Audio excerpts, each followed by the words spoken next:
Saludos, hermanos y hermanas del Mechanicus. Como sabrán, hace un tiempo subí un video hablando acerca de las casas de caballeros afiliadas al Imperio, o Questor Imperialis. Por lo que, aquí está la segunda parte en la que hablaré acerca de las casas de caballeros que han jurado lealtad al Adeptus Mechanicus y a sus mundos Forja. Hablaré un poco de su historia y particularidades, por lo que este es Loreando Ando y comencemos con...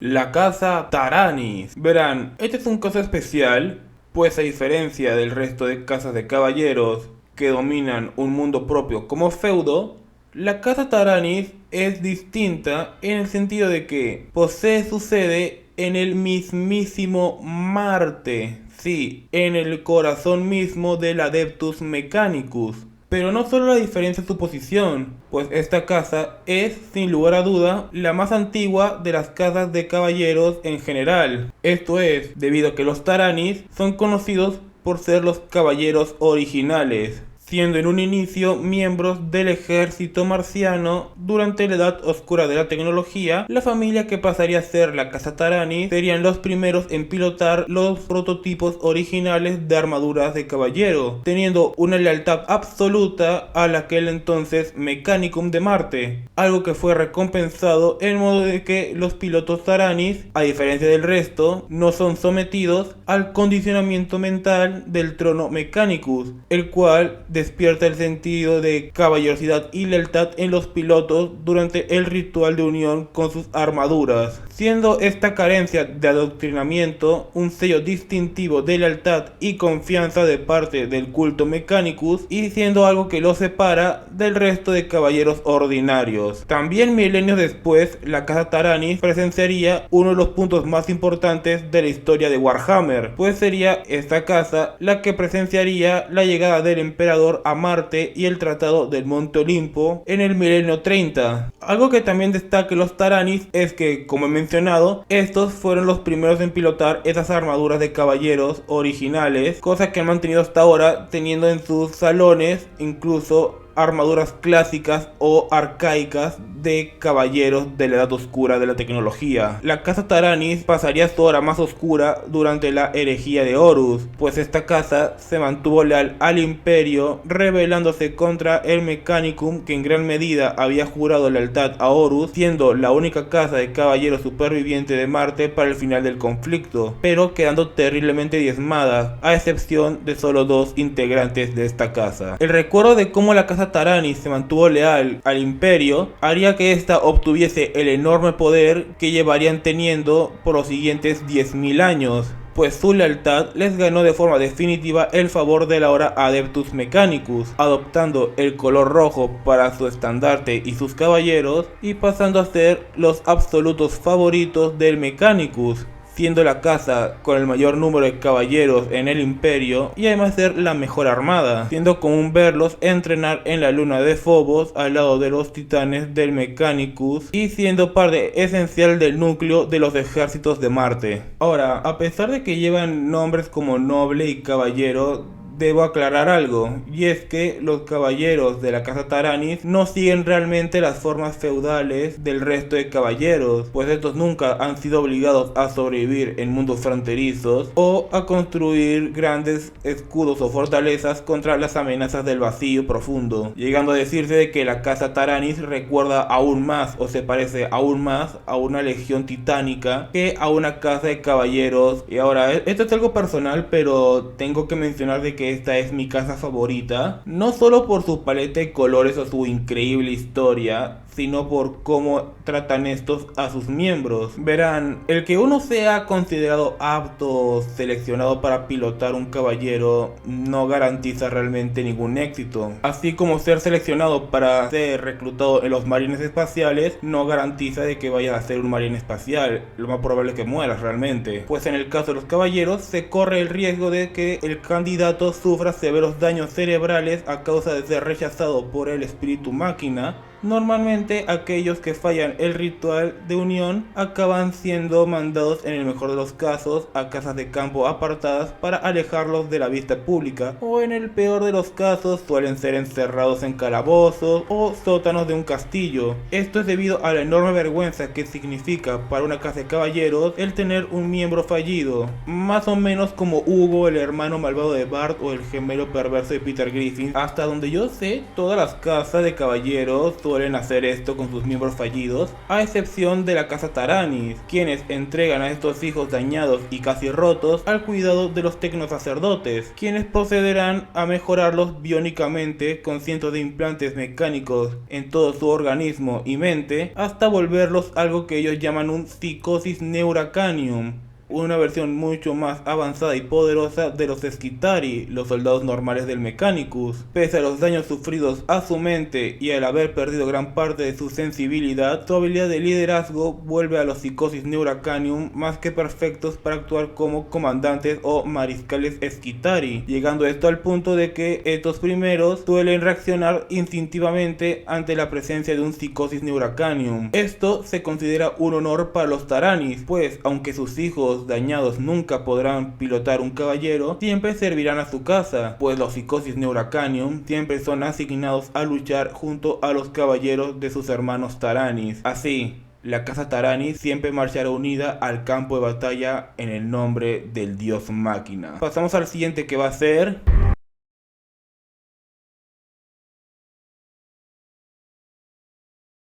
la casa Krast, una Questor Mechanicus, la cual gobierna sobre el mundo muerto de Crisis, el cual se halla cerca al sistema Sol y a pocas décadas luz de Marte, y el cual no es muy agradable, ya llegaremos a eso, y la cual es conocida por ser la segunda casa de caballeros de mayor número, únicamente por debajo de la casa Taranis. Esta poderosa casa de caballeros se caracteriza por su desprecio y odio absoluto hacia los traidores y a los herejes, un odio que se remonta al milenio 31 durante la herejía de Horus, momento en el que Krast era un mundo selvático y de amplios mares, muy similar a Voltoris, hogar de los Terrin, el cual los Krast habitaban junto a otras casas de caballeros menores. Cuando inició la guerra civil, los Krast marcharon a la guerra en nombre del emperador, encargando a estas casas menores la defensa de su mundo, volviendo tras la derrota de los traidores solo para encontrar su otrora próspero y bello mundo reducido a una bola de yermos y páramos radiactivos. Resulta que en ausencia de los Krast, el architraidor había atacado Crisis, destruyendo a todas las casas menores y sometiendo al planeta a un exterminatus, básicamente volviéndolo como el más resplandeciente de Fallout 4, pero 100 veces peor y siendo todo un planeta. Esto a excepción de los bastiones y asentamientos que estaban protegidos por escudos de vacío y las instalaciones mineras del Mechanicus, las cuales siguen extrayendo hasta hoy en día las vetas de minerales supervivientes del planeta a modo de tributo. Ver lo que ocurrió a su mundo claramente hizo que un odio insaciable despertara en los corazones de los Krast, quienes juraron no descansar hasta cazar a todos los que siguieron al architraidor, creciendo los jóvenes de esta casa observando las ruinas de su hogar desde la protección de los escudos de vacío de sus fortalezas, alimentando así gradualmente su odio con el paso de los años. Este odio llega a puntos tales que la casa Krast tiene algo que llaman el martillo de traidores, un enorme monumento de adamantio ubicado en lo que fue antes un islote, el cual los Krast usan para ejecutar a aquellos herejes o seguidores del caos a los que capturan vivos, a quienes desnudarán y amarrarán al martillo, dejando que los vientos radiactivos de Crisis los despellejen lentamente hasta que al poco tiempo solo queden huesos humeantes y ennegrecidos. Todo esto en pocas horas, si es que son humanos, pues es sabido que los Krast también han usado el martillo para ejecutar tanto a miembros del Mechanicum Oscuro como a marines traidores, quienes suelen durarles un poquito más o menos unos días a lo mucho. Ahora, eso sí, nadie, absolutamente nadie, completamente nadie puede saber del martillo de traidores, siendo este un secreto absoluto de la casa por las implicaciones que su existencia traería para estos. lo que ha llevado a que los Kragg sean personas poco hospitalarias y que no disfruten de la gente que pregunta de más, siendo que incluso varios inquisidores que fueron a Crisis para investigar estos rumores acabaron desapareciendo en circunstancias misteriosas. O eso se dice, simplemente no preguntes. Y ahora, antes de terminar, debo mencionar el mayor rasgo de la casa Kragg, y es la existencia de un grupo de élite entre sus filas conocido como los Decapitadores. Si te preguntas qué es esto, pues son miembros de la casa Kragg que han derribado nada más y nada menos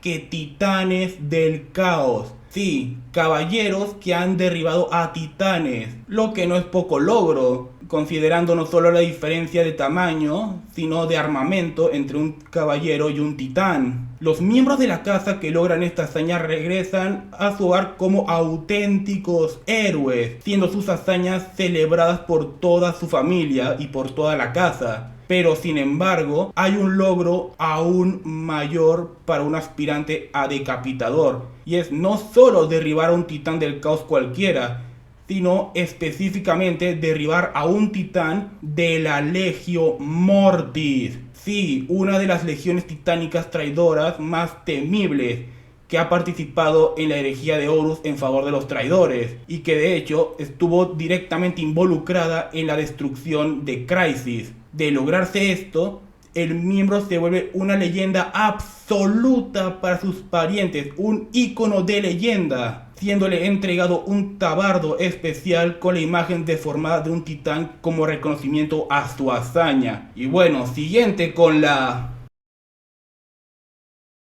casa Raven, una Questor Mechanicus que solía gobernar el mundo minero de Colossi, la cual está afiliada al mundo forja de Metallica. Sí, debe ser un mundo que fue hecho en la época en la que Games Workshop nombraba sus planetas en base a bandas de rock. La casa Raven se enorgullece de su largo servicio al Imperio, siendo desde sus inicios una de las casas con mayor número de caballeros. Sin embargo, durante la era de los conflictos y el aislamiento galáctico de 5000 años, muchos de estos caballeros se oxidarían y dejarían de funcionar hasta que entraron nuevamente en contacto con el mundo de Metallica. Se dicen leyendas que cuando sus tecnosacerdotes, incluyendo su fabricador general, llegaron a Colossi y vieron tantos espíritus máquinas apagados y a tantos caballeros desactivados, estos entraron en una profunda tristeza, untando a las armaduras de los caballeros con aceites santificados y entonando profundos y tristes himnos en código binario,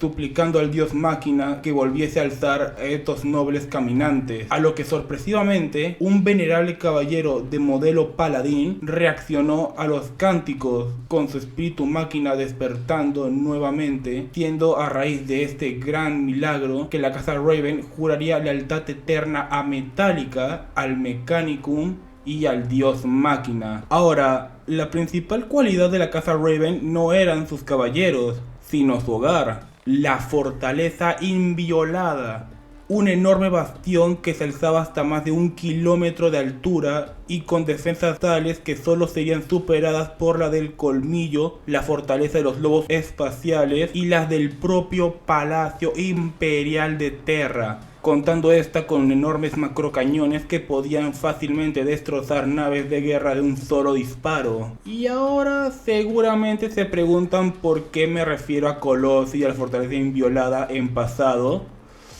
Pues...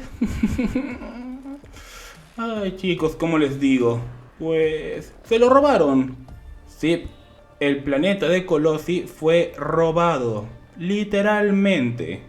Verán, durante la guerra de Charadon, cuando el sector donde se ubica el planeta Metallica fue atacado por no importa solamente la Guardia de la Muerte, gran parte de los Ravens salieron raudos en su defensa, dejando únicamente un pequeño contingente junto a guardias imperiales y hermanas de batalla para defender su mundo. Grande sería su sorpresa cuando de un momento a otro el planeta desaparecería sin dejar rastro. No fue destruido, no fue arrasado, tan solo hizo ¡pop! Y adiós, no más Colossi, como si nunca hubiese estado ahí. Y así fue hasta el milenio 42, tras la apertura de la gran fisura, se reportó como Colossi, o al parecer Colossi, había reaparecido y siendo nada de lo que fue antaño. Ahora un mundo demoníaco cubierto de niebla, habitado por cultistas, caballeros del caos, legionarios alfa, portadores de la palabra, y sobre ellos, en la cima de lo que una vez fue la fortaleza inviolada, se sentaba una figura de sombra en un gran trono. Todo quedó claro.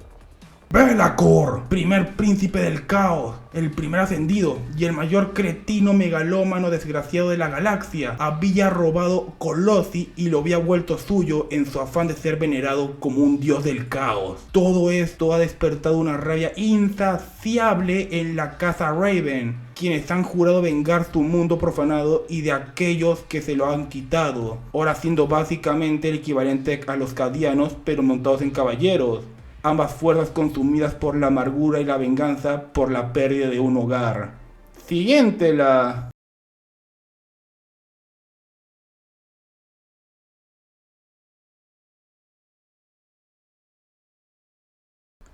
casa Vulker. Una Questor Mechanicus, la cual está afiliada al mundo forja de Belus Prime, en el Segmentus Pacificus, la cual mantiene soberanía sobre el mundo de Aurus IV. Ahora, pese a ser considerada una de las mayores casas de caballeros afiliadas al Mechanicus, realmente se sabe muy poco de los Vulker, más que nada debido a su naturaleza huraña y misteriosa, estando sus miembros nada dispuestos a compartir sus tradiciones y hábitos. Las cortes y salones de esta enigmática casa suelen estar repletas de tecnosacerdotes que constantemente se comunican en lenguaje binario y que llevan a cabo extraños rituales cuyo significado resultan imposibles de descifrar para los pocos extranjeros admitidos en sus salones. Los nobles de esta casa, aparte de ser altamente secretistas y enigmáticos, también suelen ser bastante extravagantes, pues cuando no montan sus caballeros, estos suelen ocultar hasta el más minúsculo centímetro de su cuerpo al vestir amplias túnicas de tonos carmesí, plateado, blanco, negro y dorado, en varias combinaciones y patrones, mientras usan máscaras de oro para cubrir sus caras. ¡Ojo!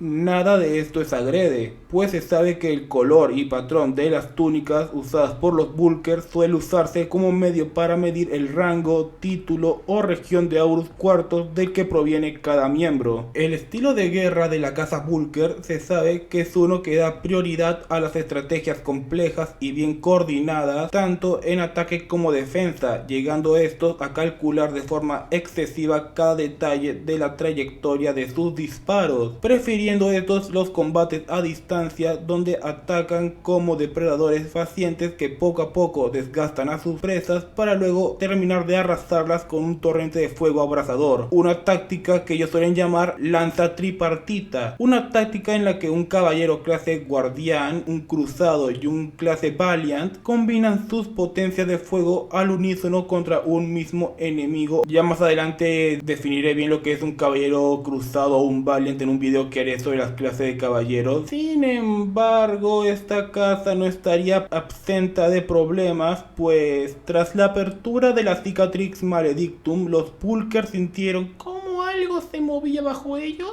cosa que ignoraron claramente, hasta que cientos de necrones empezaron a surgir por todos lados, pues resulta que Aurus IV era un mundo necrópolis. ¡Auch!